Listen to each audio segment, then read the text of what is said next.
ना इधर ना उधर, सीधे मुद्दे पर नजर। और क्या है आज की खबर, आप देखना शुरू कर चुके हैं न्यूज़ 18 पुनीत के साथ। रशिया और अमेरिका के बीच अब स्थितियां जो हैं वो तनातनी वाली होती जा रही हैं और बढ़ती ही जा रही हैं। ये दरअसल स्थिति में बदलाव उस बयान से आया है जब ट्रंप ने कह दिया था कि पुतिन आग से खेल रहे हैं और अगर मैं नहीं होता तो स्थितियां कुछ और होती और रूस को बहुत नुकसान झेलना पड़ता। क्रेजी पुतिन भी कह दिया गया और उसके बाद ट्रंप के ऊपर भी निशाना साधा गया और यह कहा गया कि हम एक ही चीज जानते हैं और वो बहुत बुरी है, जो कि है थर्ड वर्ल्ड वॉर। इस बीच एक नया बयान सामने आया है। सरगेई लावरोव रूस के विदेश मंत्री हैं, उनकी तरफ से बयान सामने आया है जिसमें वो ये भारत को आगाह भी कर रहे हैं कि अमेरिका के खेल में मत फंसिए, और साथ ही साथ वो कह रहे हैं कि भारत, चीन और रूस अब तीनों को साथ में आकर खड़ा होना चाहिए। तो एक नई चीज़ या नए तरीके से पूरी दुनिया में नया खेमा बनाने की कोशिश हो रही है। और क्या भारत इस खेमे में शामिल होने वाला है, इसी मुद्दे पर खबर आई है और इसी मुद्दे पर आज हम चर्चा करने वाले हैं। मेरे वरिष्ठ सहयोगी अंकुर त्यागी जी मौजूद हैं, सीधे उनके पास चलते हैं और भारत की पोजीशनिंग की बात करते हैं कि भारत क्या ऐसा कर सकता है, क्योंकि रूस, चीन और भारत तीनों साथ में आकर खड़े हो जाएं। और ये ब्रिक्स को लेकर भी जो नींव पड़ी थी, वो कुल मिलाकर रूस की मंशा यही है कि पश्चिम बनाम पूरब कर लिया जाए। नहीं, ये आइडिया तो काफ़ी पुराना है और उस पर काफ़ी काम भी हुआ एक बार, लेकिन साल 2020 में यानी कि 2020 में जो गलवान हुआ, गलवान के बाद ये पूरा मामला ट्रैक से उतर गया। लेकिन उससे पहले ये ट्रैक पे था और इसमें काफ़ी अच्छी अच्छी बातें हुई और उसमें ये भी हुआ कि भाई अगर रूस, चीन और इंडिया मिल के काम करते हैं तो ये काफ़ी हद तक अमेरिका का और यूरोप का काफ़ी दबदबा पूरी दुनिया में कम हो जाएगा, और जो हो भी सकता था। लेकिन इसमें अभी भी बहुत सारी बुनियादी प्रॉब्लम्स हैं, फंडामेंटल इश्यूज हैं। सबसे पहला फंडामेंटल इशू ये है कि जो चीन का इंडिया के साथ डिस्प्यूट है और जो चीन की अपनी सीमा बढ़ाने की एक सनक है, वो कहीं ना कहीं सामने आती है, क्योंकि इंडिया और चीन के बीच में कहीं ना कहीं जो, चाहे वो गलवान का मुद्दा हो या और अरुणाचल का भी मुद्दा चीन उठाता है, तो ये कुछ ऐसे इश्यूज हैं जिनको, जो पूरे इस मामले को वापस बैक ट्रैक पे कर देते हैं। अब रशिया क्यों चाहता है? रशिया जो अपना ऑयल है सबसे ज़्यादा वो चीन को देता है, इंडिया को भी देता है, वो काफ़ी डिस्काउंटेड रेट पे देता है।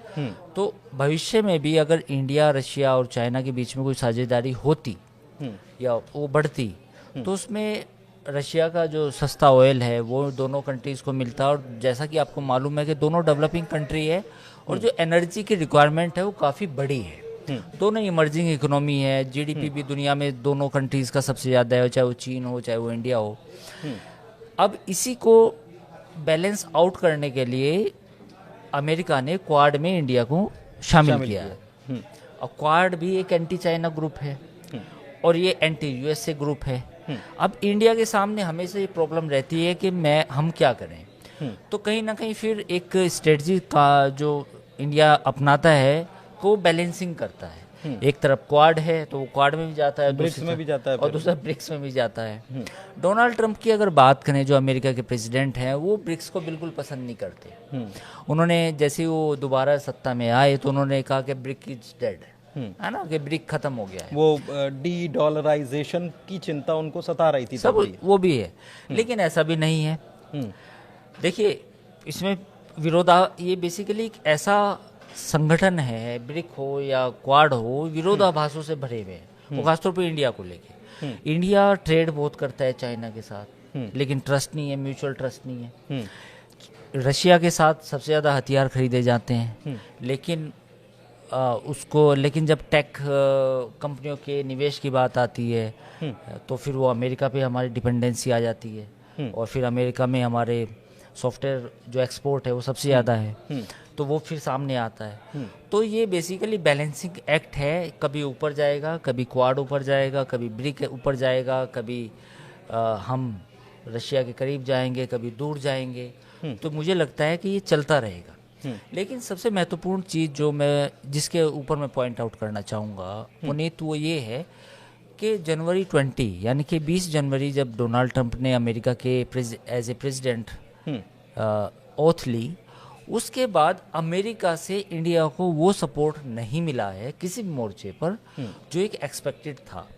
डोनाल्ड ट्रंप बहुत अच्छी अच्छी बातें कहते हैं, वो कहते हैं कि prime minister Narendra Modi is my friend, but जब वो काम करने की बात आती है तो उस तरीके से इंडिया को एज ए चाइना +1 देखना कि चाइना को काउंटर इंडिया करेगा, उस तरह की रियायत इंडिया को नहीं मिली है। एक चीज़ है कि रियायत इंडिया को नहीं मिली है। भारत का हम ये कहते हैं कि पूरी दुनिया में भारत का दबदबा बढ़ा है पहले के मुकाबले, लेकिन क्या इस पोजीशन में है चाइना +1 जब कहा जाता है, या Russia plus China plus India, तो वो उसमें उसकी भारत की अगर पंक्ति की बात करें तो वो तीसरी पंक्ति में आ रहा है ना। नहीं, वो तो ठीक है, आप उसे जीडीपी पे देखें तो ठीक है, लेकिन इंडिया को अभी किस चीज़ की ज़रूरत है मैं आपको बताना चाहूँगा। चाइना +1 का मेरा मतलब यहाँ पे ये है कि जो मैन्युफैक्चरिंग इंसेंटिव हैं जो अमेरिका से हमें मिलने चाहिए थे, वो उतनी रफ्तार नहीं है।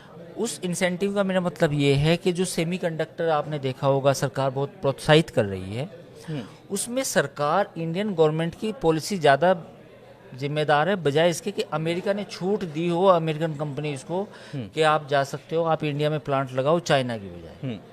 वो चाइना से आउट हुई, वो चाहे वियतनाम लगा ले, फिलीपींस लगा लें, या फिर इंडिया लगा लें, या थाईलैंड लगा लें, उससे अमेरिका को ज़्यादा फर्क नहीं पड़ रहा। मेरा पॉइंट क्या है, मेरा पॉइंट ये है कि डिफेंस की जो कंपनी है उनको, वो अमेरिकन जो कंपनियां हैं वो मेक इन इंडिया में शामिल होने से उस तरह की छूट नहीं है।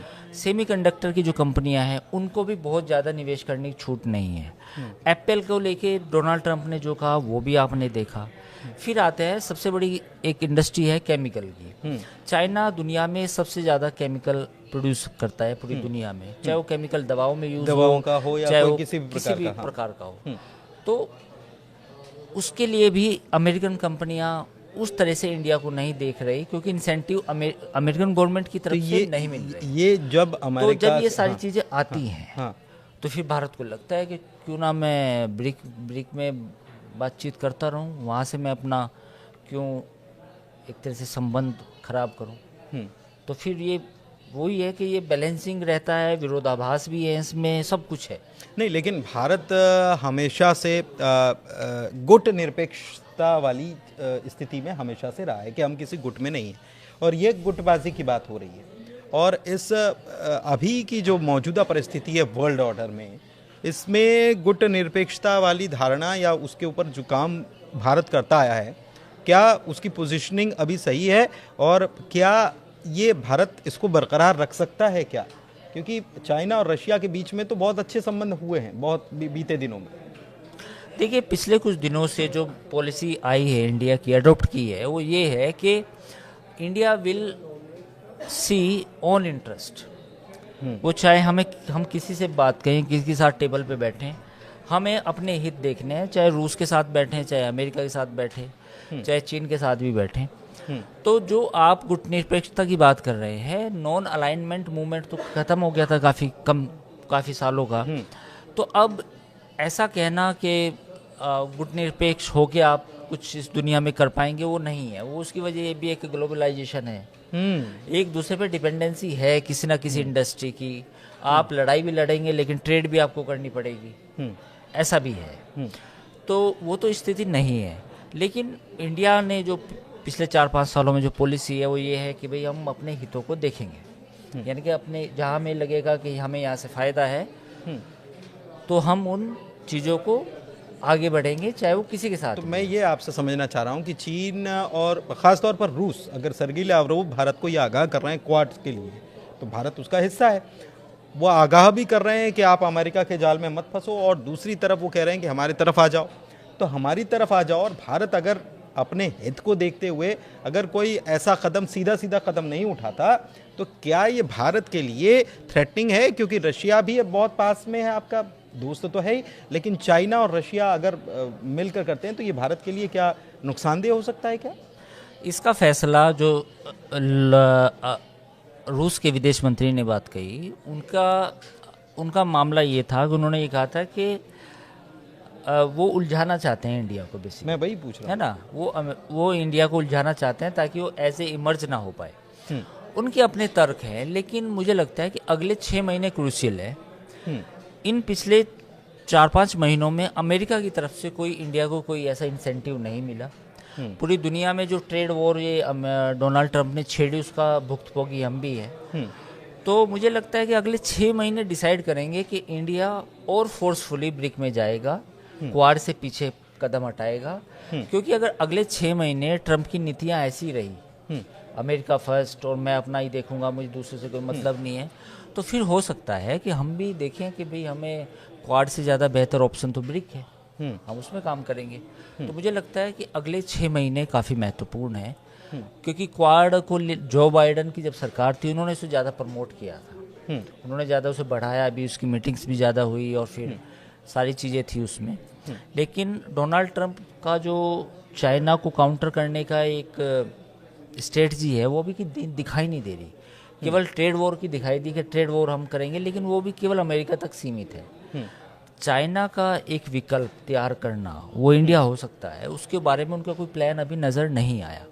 तो जो मैं बात कह रहा हूँ कि अगले 6 महीने, नेक्स्ट 6 मंथ जो है वो काफ़ी इंपॉर्टेंट है। उसमें देखना होगा कि वो कैसे हम रिएक्ट करते हैं। एक चीज़ और है कि नए वर्ल्ड ऑर्डर की बात पहले भी हम वीडियो में करते रहे हैं और विस्तार से इस पर एक चर्चा ज़रूर करेंगे, लेकिन फ़िलहाल में जो रशिया की तरफ से ये चीज़ें आई हैं, और आपने पहले बताया भी, इस बात का जिक्र भी किया है कि नए वर्ल्ड ऑर्डर की अगर बात होगी तो ज़्यादा ताकतवर चीन है रशिया के मुकाबले।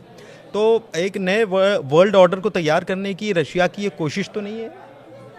शॉर्ट में थोड़ा नहीं, रशिया यूक्रेन युद्ध के बाद अपने आप को ऐसा रिप्रेजेंट कर रहा है पूरी दुनिया के सामने कि मैं कमज़ोर नहीं हूँ, और जो दिखा भी है। भाई अगर यूक्रेन के साथ सीज फायर होती है और उसमें ज़्यादा शर्तें जो हैं रूस की मान ली जाती है, तो ये एक तरह से रूस की जीत होगी, इसमें रशिया की जीत होगी, कोई दो राय नहीं है। अमेरिकन्स या यूरोपियंस कुछ भी कहें, वेस्ट में बैठे डिप्लोमेट्स, थिंक टैंक कुछ भी कहे, लेकिन मेरा मानना है कि अगर सीज फायर होता है और उसमें जो रूस की डिमांड्स हैं वो मान ली जाती हैं, 50% भी मान ली जाती है, तो रशिया को एक सिंबॉलिकली रशिया को एक माना जाएगा कि वो एक पावर है। अब हम दूसरी पावर की बात करते हैं, इकोनॉमिकल पावर, जो चाइना है। अमेरिका की जो छटपटाहट है प्रोडक्शन मैन्युफैक्चरिंग को वापस रिवाइव करने की अमेरिका में, उसमें अभी 5 से 10 साल और लगेंगे अगर वो लगातार ये कदम उठाते हैं, तो वरना ऐसी इतना आसान भी नहीं है। देखिए, जो भी लो कॉस्ट मटेरियल है, टेक्सटाइल हुआ, उसमें अमेरिका वहाँ फैक्ट्री लगाने में, फिर उस तरह की वर्कफोर्स तैयार करने में काफ़ी समय लगेगा। अमेरिका ज़्यादा क्या कर सकता है कि जो बड़ी बड़ी मतलब वैसी बड़ी टेक्नोलॉजी होती है, उनकी फैक्ट्री लग सकती है। तो मुझे लगता है कि अभी समय अमेरिका को खुद लगेगा चाइना का विकल्प ढूंढने में। चाइना ने पिछले 10 सालों में, या पिछले यूँ कहें कि 30 सालों में अपने आप को मैसिव, मतलब जो प्रोडक्शन है वहाँ पे, जो मैन्युफैक्चरिंग होती है, हर चीज़ की मैन्युफैक्चरिंग जो होती है वो मैसिव हुई है। और सबसे बड़ा मार्केट अमेरिका की बजाय बदली है दुनिया में, मतलब अमेरिका की बजाय अफ्रीका है। चीन ने जिस तरह से अफ्रीका में अपने पैर पसारे हैं और अफ्रीकन कंट्रीज़ में जिस तरह वो एक्सपोर्ट करता है, वो कैपेसिटी अमेरिका के पास भी नहीं है। तो ये मानना कि भाई चाइना को जल्दी वो कंटेन कर देगा अमेरिका, ऐसा पॉसिबल नहीं है। इंडिया एक ऑप्शन हो सकता है, लेकिन उस तरह अमेरिकन अभी भी इंडिया को एज ए स्ट्रेटजिक पार्टनर उस तरह से कंसिडर नहीं कर रहे जिस तरह से उन्हें चाइना को काउंटर करने के लिए करना चाहिए था। कर रहे हैं, बहुत सारी चीज़ों में सहयोग है, बट मैसिवली ऐसा कुछ नहीं है कि इंडिया के लिए भी कोई फ्री राइड है कि भाई हम यूएस का हमारे पे हाथ है और हम बस अब चाइना को पीछे छोड़ देंगे। ठीक है, तो कुल मिलाकर देखिए, चाइना की कोशिश, माफ़ कीजिएगा, रशिया की कोशिश जो है उसको आप समझ रहे होंगे, और वो चाहता है कि एक नई तरीके से इबारत लिखी जाए पूरी दुनिया में। और रशिया अपने आप में मजबूत मुल्क है आर्थिक रूप से, अगर चाइना को भी देखा जाए तो हम बताया ही, हमने चर्चा में पता भी चला कि चाइना की ताकत कितनी है और अमेरिका की स्थिति अभी क्या है, और ऐसे में भारत क्या करेगा। रशिया ने पासा तो फेंका है, लेकिन अगले 6 महीने बड़े क्रूशियल हैं ग्लोबल वर्ल्ड ऑर्डर में, और उसमें बड़ी उथल पुथल, क्वाड वर्सेस ब्रिक्स जो करने की कोशिश रशिया कर रहा है, क्या वो होगा या भारत का मूव क्या होगा, इस पर नज़र बनी हुई है। फिलहाल चर्चा में इतना ही। कैसी लगी चर्चा ज़रूर बताइएगा और हमारे चैनल को लाइक कीजिए, सब्सक्राइब कीजिए। धन्यवाद।